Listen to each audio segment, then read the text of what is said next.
So, it feels like an appropriate time to tell a ghost story. And this is also a story about one of the scariest places on earth, a place called Craigslist. Now, how many of you have been brave enough to date through Craigslist?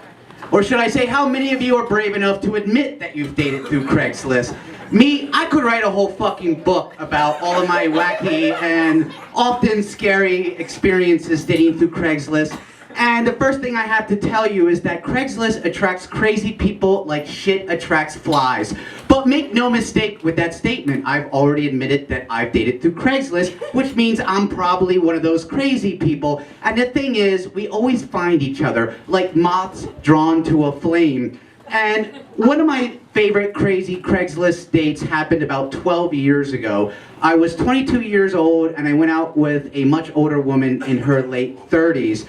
And it's funny that I can't remember her name now because I can remember every single thing about that date. Like, I remember that we met up for drinks and mussels at Monk's Cafe, and that I got hit by a car while crossing the street on the way over there. I remember that she was incredibly intelligent, articulate, and remarkably attractive. I also remember that she worked as an attorney, lived in Cherry Hill, was very well dressed, and was recently divorced at the time. She was also Eastern European, although I don't remember from where, but I do remember talking a lot about the band Go-Go Bordello, who we both loved. And that's when she told me that she came from a family of gypsy immigrants, and that they were actually like the bad horror movie stereotype version of gypsy immigrants. Her grandmother was a psychic, and being clairvoyant actually turned out to be something of a genetic family trait. Both her and her sister had visions and could sometimes communicate with the dead. And so she told me all about her childhood and growing up, becoming accustomed to seeing ghosts. And it was like as if someone was talking about their first job working at Burger King during their summers off. And you know, she was completely dead serious about all of this, no pun intended. And I couldn't tell if she was yanking my chain. I mean, she was an attorney after all. So I had asked her, you know, wasn't she afraid of all of these ghosts that she saw all the time? And she told me it was just a regular part of life. But then she took a pause and waited before sharing this story as if she was recollecting on an old traumatic memory. And she told me about a time when she went traveling with her other sister while they were in college. And they stayed at this rural B&B where late at night she had one of the worst night terrors of her life.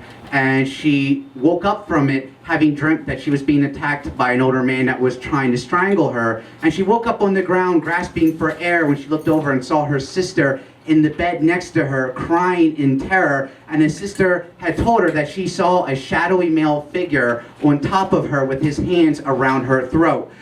Unlike a bad horror movie, they immediately checked out of that B&B and later learned years later, after Googling it, that a man had murdered his wife in that same building sometime shortly after the Civil War.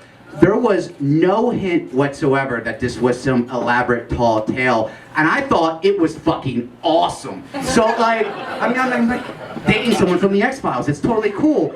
So we totally hit it off, and afterwards I drove her home. And I pulled into her driveway in Cherry Hill, and I could see these lights in the different windows of her house flickering on and off sporadically. Not like it was an electrical problem, but more like there was a child that was flipping the switch on and off. But she didn't have a child. So I'm thinking, well, you know, I am out on a Craigslist date with an older woman in New Jersey. I think I might have just got myself wrapped up in some cuckold situation, which I've been in before. So maybe this was something of both a trick and a treat.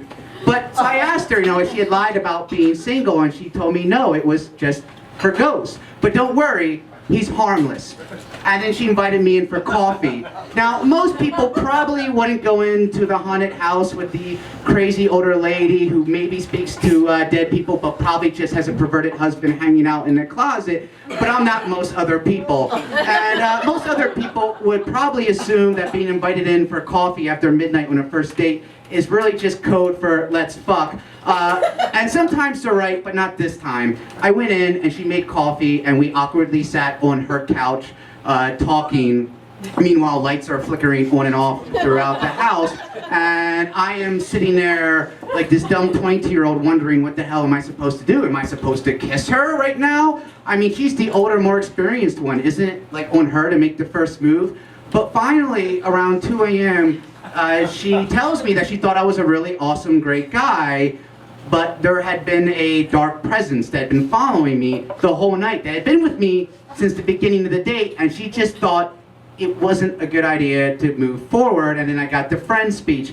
So ladies, if you're looking for a creative new way to let a guy down, just tell him that he's being stalked by a pissed off spirit.